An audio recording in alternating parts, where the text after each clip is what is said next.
Sige. Sige, go.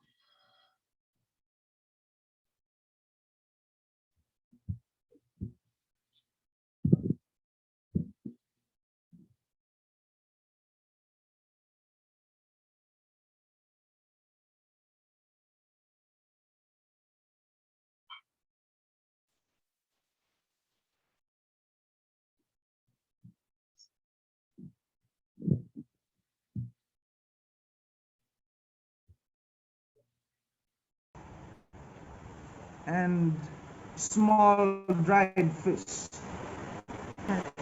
So the explanation for that is, so in all of the marketing approaches intake is taken as aspirational. So the urban class consumer, they are the one wants to leave behind elements of the rural diet. So by this may struggle to reach an audience in Nyanza. Good afternoon, ma'am. I am Jamil Amores. This is my report. Where foods are purchased. Four distinct types of food vendor are available to consumers, each with its particular range of products and advantages.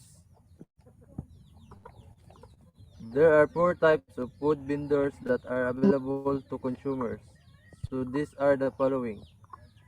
First is neighborhood kiosks. Second, the open air market. Third, market stalls. Fourth, alimentations.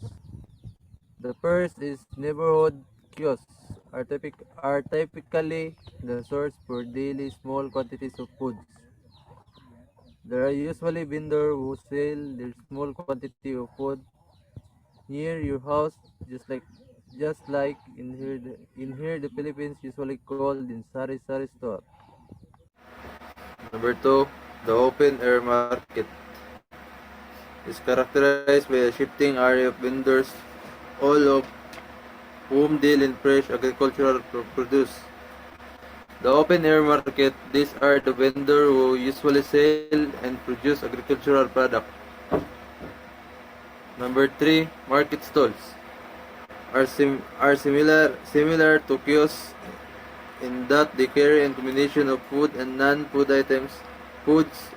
Number four, alimentations are distinct from the other vendors in several ways. Table 3.1, vendor typology.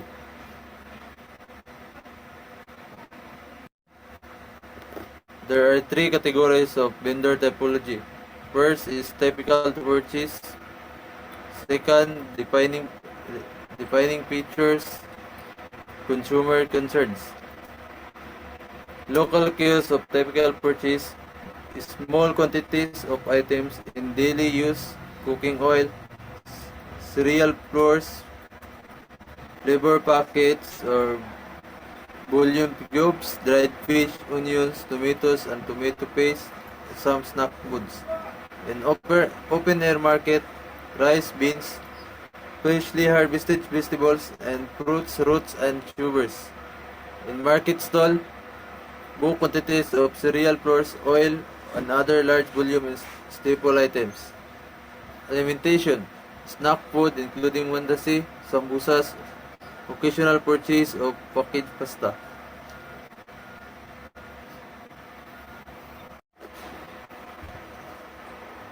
The local kiosks of defining features. Highly convenient due to proximity to home and sale of small quantities which allows buyers to select meal ingredients according to cash on hand. In open air market, trusted main source of fresh produce with minimal processing, food in natural state. Market stall, better value than kiosk on a per unit basis but will not sell in small quantities.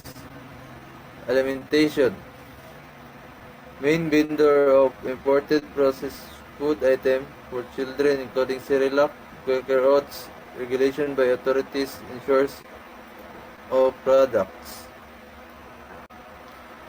The local kiosks of consumers' concerns. No regulation of kiosks so good may be expired. In open-air market, open-air seating reduces cleanliness due to dust pollutants. In market stall, processing performed at this level. Blended pours may not be alimentation, commercial processed foods may not be natural.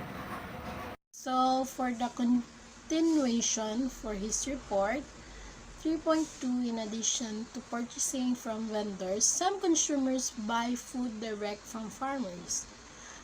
It will be reasonable to assume that food is sourced either from the vendors described above or where access exists from one's own farmer garden. So, as his report stated earlier, purchasing when consumers buy food direct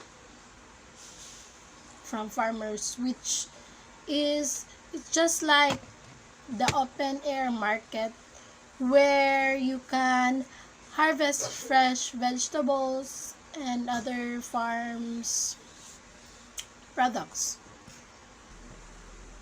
In 3.3, urban household maintain direct links to rural procedure for access to key staple foods. Urban consumers are not disconnected from the rural economy and the rural diet. So the objectives is to economize an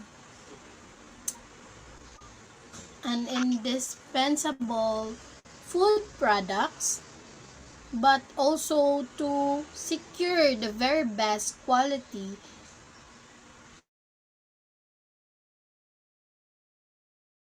surveying bean crops in the field with the farmers and specifying the plant to be harvested. Other crops where this type of bulk purchase is common include plantains, cassava, sweet potatoes, maize, soya, sorghum, and wheat. As noted above, urban families also take delivery of fresh milk on a regular basis from trusted farmers. Purchases of foods direct from the source are not confined to urban families, although the purchase of very large quantities appears to be a more urban phenomenon. Peri-urban consumers also describe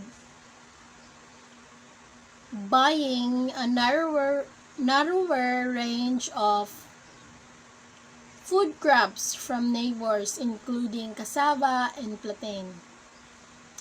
So, for our significance, economizing on food that make up the foundations of diet remains important even to consumers of higher socioeconomic status. The way that these foods are produced place urban consumers partly outside from formal sector, and it makes harder to reach them with propositions that offers greater convenience at a higher price. So in this, the foundations of the diet still remain important even to the higher socioeconomic or those sa mga nakakaangat na tao sa lipunan. And the way that these foods are produced and placed in urban consumers partly outside the formal sectors. Also, it makes a harder reach them to positions that offers greater convenience of the higher price. For 3.4, the relationship between consumers and the vendors involves large measures of trust. So,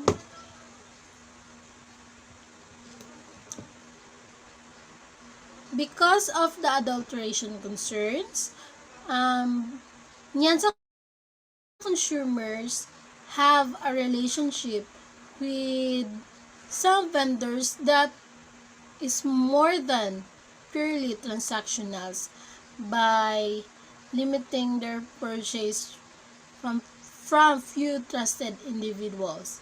Consumers attempt to limit the risk of being cheated by the unscrupulous vendors. So, vendors, for their part, are obliged to trust those consumers whom they extend credit, which was relied upon 67% of respondents. So, in this significance, the importance of personal relationships with vendors present both an opportunity and challenge. Um, Kiosk vendors are in strong positions to promote new food products due to the trust they enjoy with consumers, but kiosks are not well served by existing commercial distribution chains, and there are processed food products are eaten considered for the reason described above at the risk expiration. Alimentation's owners, by contrast, are more integrated distribution networks, but commercial processed foods they stock are considered expensive by most. So also, it really need to have some relationship between consumers and vendors involved in large measure of trust. It is because you're going, for example, you are a vendor and you are going to gain some trust with your consumers in order for you to build some strong position to promote your new products where you can also enjoy and to gain trust from your consumers. So by this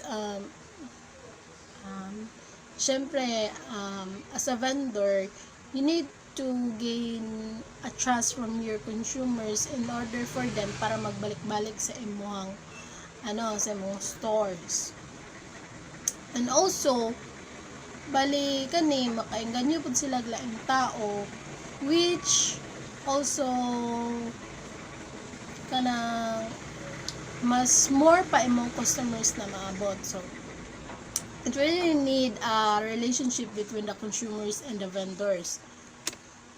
And also, lastly, refrigeration does not play a significant role in the food system either among the vendors or consumers. So this part is among the four types of vendors, only alimentations are common of the refrigeration on site. So none of the other three vendors type capacity to keep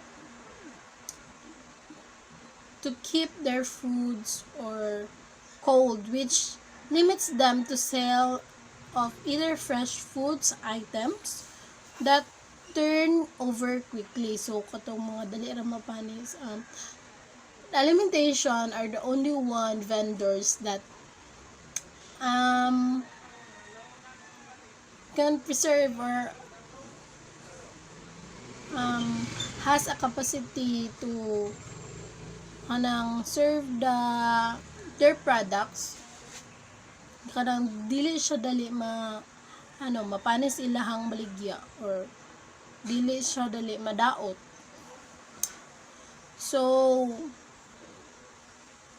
small quantities of vegetables or katong mga dali gani nga pagkaon nga masira gani para sa kuan kana mga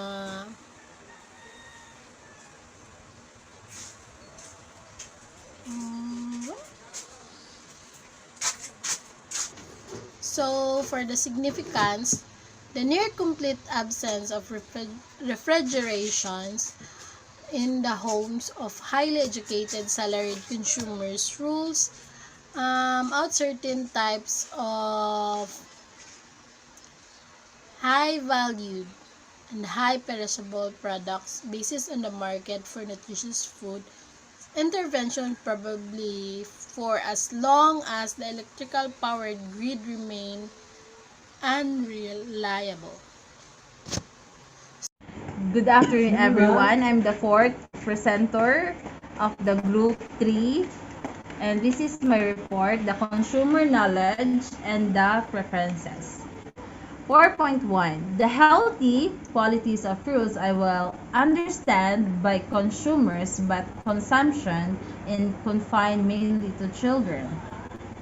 So fruits were rated among the more expensive food items by consumers, and follow-up interviews determined that certain fruits undergo considerable price swings due seasonal. Families soon seem to be limiting fruit consumption to children, who they believe can benefit most from its healthy qualities. So the significance of this, the market for fruits might be expanded by the consumers could be pursued. That fruit is important from the health of for adults and not only children. However, the perception that fruit is costly presents an obstacle. A more systematic in its depth examination of fruit as a category, including all fruits available known to consumers, could the significance of this, the market for fruit might be expanded and consumers can be pursued. The fruit is important for the health of adults and not only children. However, the perception that fruit is costly present an obstacle.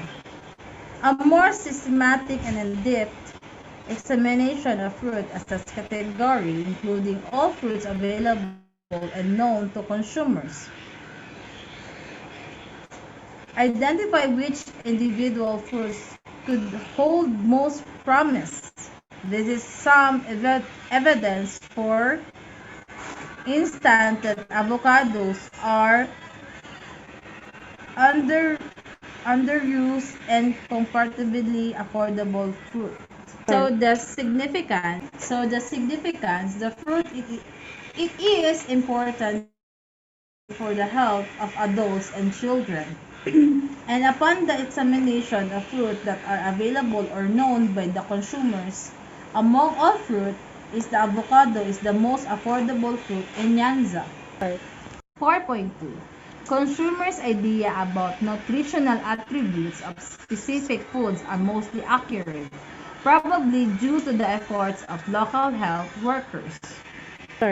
So, as to rate foods according to the healthiness, Nyanza consumers tend to position foods in manner consistent with nutritional science.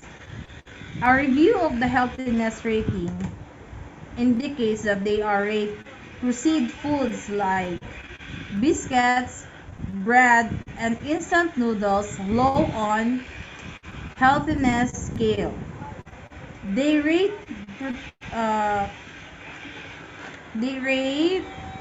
potential-rich foods like milk, meat, and fish, well as pulse, well as pulse. Lively vegetables and fruits somewhere in the middle.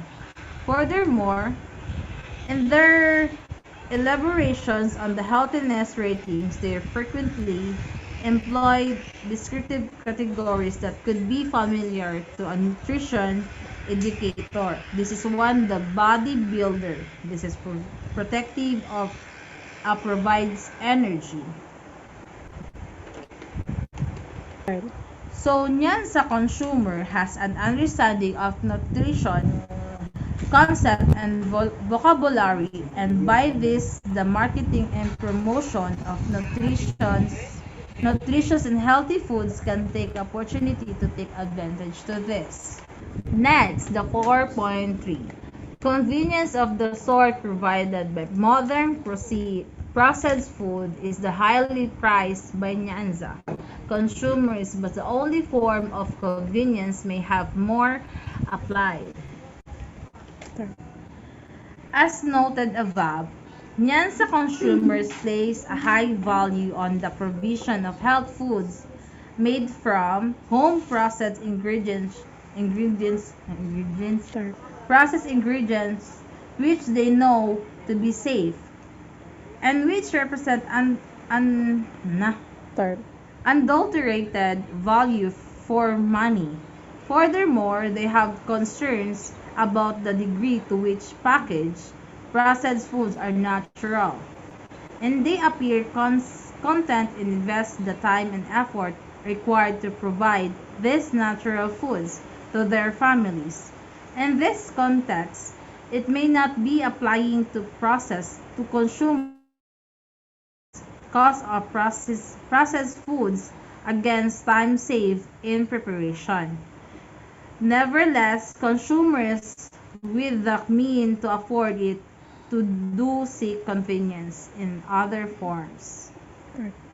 And this it shows the value consumers are more want to buy those local processed and those some processed food than those packaged commercial foods. Good afternoon, classmates. Good afternoon, teachers. My name is Shani P. Bustamante. I am the fifth reporter of Group 3. So my report is all about observations on dietary composition. Interviews with a core sample of 27 consumers included the recall of all food consumed by the index children during the preceding 24 hours. The general picture is of a diet heavily reliant on cereals, roots, tubers, and pulses. Consumption animal source foods, but reasonable availability of fresh fruits and vegetables. The range of specific foods that appear in the 24-hour recall is shown by food category in table 5.1 below. This conveys the range of product but not the amounts of relative frequency of consumption. So this is the table 5.1 range of foods present in 24-hour recall. So there are two categories, the food group and the food present in 24-hour recall of child consumption. So in food group, there are grains and cereal product, roots and tubers, animal foods, vegetables, fruits, legumes and nuts, fats and oils, and others. In food present in 24-hour recall of child consumption, there are maize, rice, sorghum, millet, maize meal, porridges, bread, macaroni, biscuits, and fried dough or amandizi, cassava, sweet potatoes, Irish potatoes, beef, small dried fish, eggs, fresh milk, yogurt. So amaranth leaves, cassava leaves, spinach, plantain, tomatoes, carrots, cabbage, eggplant, sweet pepper, celery, beetroot, onions, banana, avocado, mango, passion fruit, orange, and apple. Beans, peas, soybeans, groundnuts, cooking oil, margarine or blue band, sugar, commercial spices. So this is all the table point 5 range of food present in 24-hour recall. So this is the figure 5.1. A Rwanda made blended porridge flour combining rice, soy, groundnut, and maize flour. Blended porridges are consumed daily by adults as well as children. So, mostly, kani nga product in Rwanda, this is, mo lang yung na-consume daily sa mga adult man or mga children. This appears in their 24-hour recall that shown in the category. Among the conclusions that may be drawn for an analysis of the recall data are following. First, blended cereal porridge are the single nut consistently consumed dish among children and continue to be eaten into adulthood. The recall of family foods indicate that 66% of families also consume blended cereal porridges, making this a remarkable, stable, and important feature of the diet in Nyanza, and one in which even small improvements in nutritional quality might have significant impact. Second, locally processed yogurt, although well presented in the family food recall, makes no appearance in the diet of children. So, however, consumers rated this yogurt unsuitable for children, owing to its sour taste or because it was felt to lose nutrients during the fermentation process. By contrast, commercial single-serving flavored pot yogurt are widely considered to be children's food. But they are considered expensive, only one child consumed. This from form of yogurt on the day before interview. Third, cow's milk is a core IYC food that is introduced early and maintained in children's diets after transition of family foods.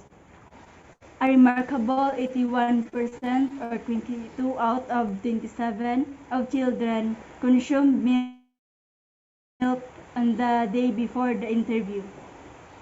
The presence of milk in the diet was evenly distributed between the younger and older age groups, 69% versus 64% respectively.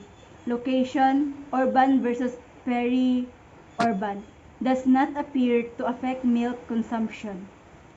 The most common way to consume milk was drink after boiling, or 16 children, followed by milk in porridge, 12 children, and milk in tea, 3 children.